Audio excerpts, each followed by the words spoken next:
So ఈ రోజు కేటీఆర్ గారిని ఏసీబీ విచారణకు అయితే పిలవడం జరిగింది ఈ ఫార్ములా కేసులో. సో ఏ రకంగా చూడొచ్చు దీన్ని? ఇది రాజకీయ కక్ష అని అందరికి క్లియర్ గా అర్థమవుతుంది. ఆయన ఎంతసేపు ప్రశ్నించే గొంతుని అణగదొక్కడానికి చేస్తున్న ఇదొక ప్రయత్నం. ఇందులో ఏది నిజం లేదు, అది అందరికీ తెలుసు. కానీ అతను జైల్లో ఉన్నాడని, అందరినీ జైల్లో పెట్టాలని ఒక పిచ్చి ప్రయత్నం ఇది. ఇందులో ఏమైనా క్లారిటీ ఉంటే ఇప్పటికెప్పుడు లోపల పెట్టేవాళ్ళు. ఇందులో ఏం లేదు నిజం కాబట్టి ఇప్పటిదాకా ఇంకా సాగదీస్తున్నాడు. ఓన్లీ డైవర్షన్, ప్రజలకు ఇచ్చిన 6 గ్యారంటీలని పక్కకు తప్పించే ఒక ప్రయత్నం చేస్తున్నాడు. అంతేగాని ఇక్కడ ఈ కేసు దీని వల్ల ఏమీ రాలేదు, ఎవరికి ఏం నష్టం జరగలేదు. దాని వల్ల మనకి ఎన్నో కోట్ల లాభం కూడా జరిగింది. అది వాళ్ళు కూడా సాక్ష్యాలతో సహా, ప్రూఫ్ తో సహా చూపించారు. అందరికీ తెలిసిన విషయమే. అయినా దాన్ని మళ్ళీ ఇంకా ఏదో చేయాలని ఒక పిచ్చి ప్రయత్నం మన రేవంత్ రెడ్డి గారిది. ఆల్రెడీ గతంలో ఇంతకు ముందు కూడా ఏసీబీ విచారణలో కేటీఆర్ గారు హాజరయ్యారు. ఇప్పుడు ఇది రెండోసారి. సో పలు మార్లు ఈ రకంగా విచారణకు హాజరు కావడం ఏ విధంగా?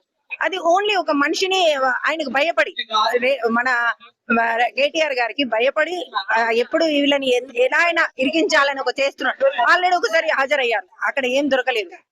సారి ఇంకా కేటీఆర్ గారిని ఇంకో 100 సార్లు పిలిచినా వెళ్ళడానికి రెడీగా ఉన్నారు.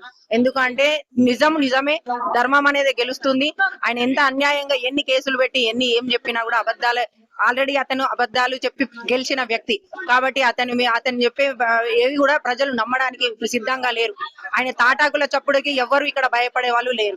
కాబట్టి కేసీఆర్ గారిని కాళేశ్వరం అని, కేటీఆర్ గారిని ఈ ఫార్ములా అని, ఇలా ఆయనకి ఏమి దొరకట్లేదు. పాపం ఎంతో ప్రయత్నం చేస్తున్నాడు. వీళ్ళని ఎలాగైనా ఎంతసేపు వీళ్ళని బురద జల్లడానికి, వీళ్ళ మీద ఆపోజిషన్ వాళ్ళ మీద బురద జల్లడానికి చేస్తున్నాడే గాని, సరే ప్రజలకు ఇచ్చిన హామీలు గాని, గ్యారెంటీలు గాని దానికి ఇంతవరకు కూడా ఒక సమాధానం లేదు.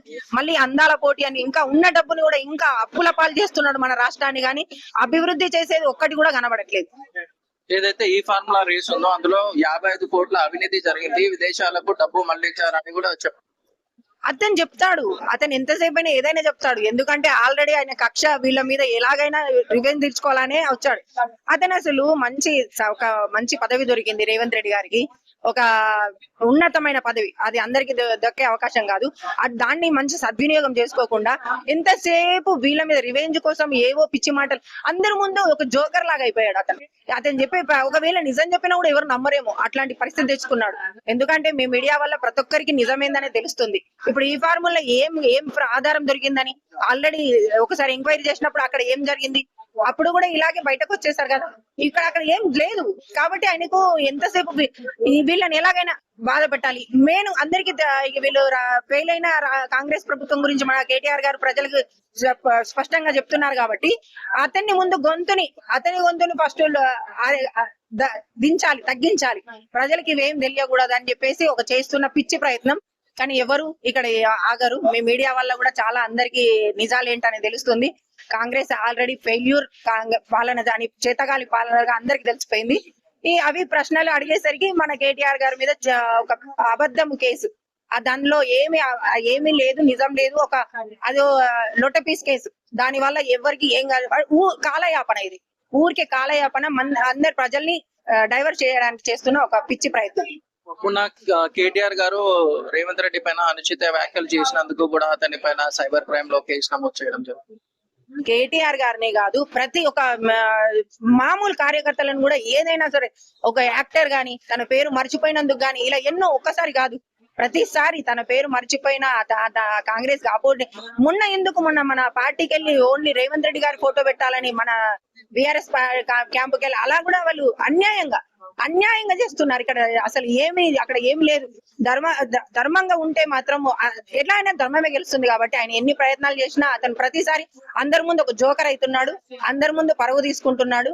అతని పాలన చేతగాలి పాలన తప్పుకొని వెళ్ళిపోతే మన కేసీఆర్ గారు మళ్ళీ వచ్చి మన రాష్ట్రం అభివృద్ధి చెందుతుందని నేనైతే భావిస్తున్నాను. కేటీఆర్ గారు నన్ను అరెస్ట్ చేస్తారు అని అంటున్నారు, నిజంగానే అరెస్ట్ చేస్తారా? అరెస్ట్ చేసే అవకాశాలు? అరెస్ట్ చేసే ప్రసక్తే లేదు, అక్కడ ఛాన్సే లేదు. ఎందుకంటే అక్కడ ఏ అవినీతి జరగలేదు. అదే ఇక్కడ ఇప్పుడు ఈ రోజు ఇంతమంది వచ్చారు భవన్కి, ఎవరి మొహంలోనైనా విషాదం కనిపించిందా? మా కేటీఆర్ గారు ఏమి తప్పు చేయలేరు, ఆయన ఖచ్చితంగా మళ్ళీ వస్తారనే ఒక ధైర్యం ఎందుకంటే మా నిజమే గెలుస్తుంది, సత్యమే గెలుస్తుంది కాబట్టి ప్రతి ఒక్కరి మొహంలో ఏం కాదులే ఇట్లాంటివి వెళ్ళొస్తారు సార్ అనే ధైర్యంతో అందరూ హ్యాపీగానే ఉన్నారు. ఇప్పటి వరకైతే ఏమి జరగదు. ఆయన ఏమీ కాదు, ఒక్కవేళ కేటీఆర్ గారు అనేది చేస్తే రాష్ట్రాన్ని తగలబెట్టేస్తారని నేను గట్టిగా చెప్తున్నా. సో పక్కన కేటీఆర్ గారు ఏసీబీ విచారణ ఉన్నారు, మరో పక్కన ముఖ్యమంత్రి రేవంత్ రెడ్డి గారు మరి ఐటీ కమాండ్ కంట్రోల్ లో సమీక్ష చేస్తున్నారు. సో దేనికని ఏముంది, ఆయనకు అదొక ఆనందం, రాక్షస ఆనందం పొందుతున్నారు. వీళ్ళని బాధ పెడుతున్నాను అనుకొని ఎప్పుడు చూడు అక్కడ చేయాల్సిన పనులు వదిలేసి ఇక్కడ కమాండ్ దగ్గర కూర్చుండి ఏం వస్తుంది? ఎంతసేపు ఇక్కడ భవన్ వైపు చూస్తూ ఇక్కడ ఏం జరుగుతుంది? అది ఏమన్నా ఒక ఇంటి విషయమా, చిన్నపిల్లల ఆటనా? ఒక ముఖ్యమంత్రి చేయాల్సిన పనేనా ఇది? చిల్లర పనులు, చిన్నల మాటలు, అందరి ముందు పరుగు కొట్టుకునే పనులు.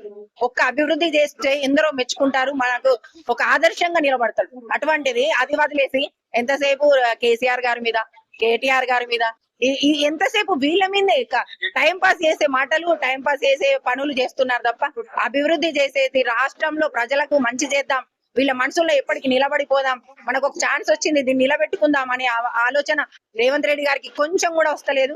ఆ అందాల పోటీలో మొన్న అన్ని కోట్లు వేస్ట్ చేశారు కదా, దానికి ఎందుకు సమీక్ష పెట్టట్లేదు? ఒక అమ్మాయి అక్కడ రిటర్న్ వెళ్ళిపోయింది, తనకు అవమానం జరిగిందని, దానికి ఇంతవరకు ఆన్సర్ లేదు.